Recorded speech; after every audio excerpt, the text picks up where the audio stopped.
Most people think saving and investing are the same thing. That simple misunderstanding could cost you hundreds of thousands of dollars over your lifetime. Stick with me, because in the next few minutes, you're going to understand the one money mistake that keeps broke people broke and rich people rich. Here's the thing nobody tells you when you're starting out.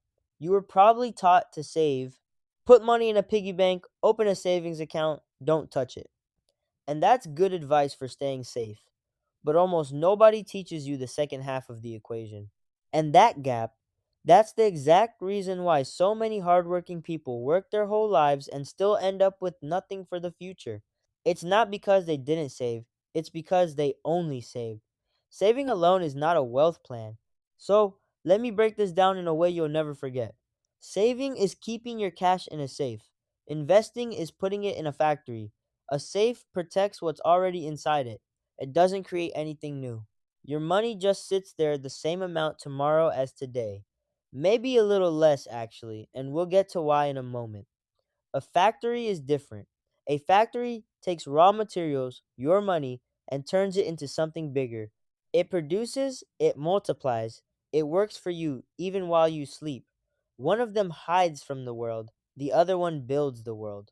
Now, here's the part that should change everything about how you see money. It's the real secret. Money in a bank account loses value every single year.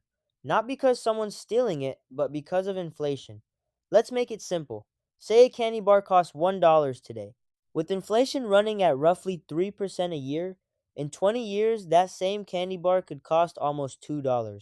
If your dollar just sat in a savings account, earning barely any interest, it's still a dollar in name, but it buys you less candy. Your money quietly got weaker while you weren't looking. Now, money in the market invested in things like index funds or stocks has historically grown faster than inflation over time. It doesn't just keep up, it gets ahead. And here's the magic: the money your investments earn can start earning money too. That's called compound growth. It's like planting one tree, then watching it grow seeds that become an entire forest. So, here's the mindset shift: saving isn't wrong, and investing isn't savings replacement. You need both, but they do very different jobs. Saving is your shield, it's your emergency fund. I need this money in the next 1 to 3 years money. You're a safety net if life throws a curveball. Investing is your engine. It's your I don't need this for 5, 10, 20 plus years money. The money you're planting so it can grow into something much bigger than what you put in. So, what does this actually look like for you right now? Step 1: build a small safety cushion in a savings account. Even a few $100 counts. That's your shield. Step 2: once you have that cushion, any extra money you don't need soon can be put to work in your factory. You can start by simply learning about it. Index funds, brokerage accounts, just watching how the market works before you even put a single dollar in.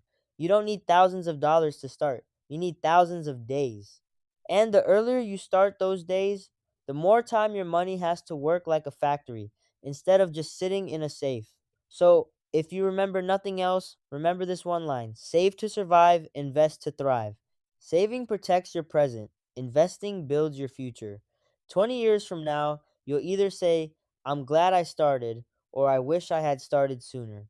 Almost nobody wishes they had waited longer. So, let me ask you: are you building a safe or are you building a factory? Tell me in the comments.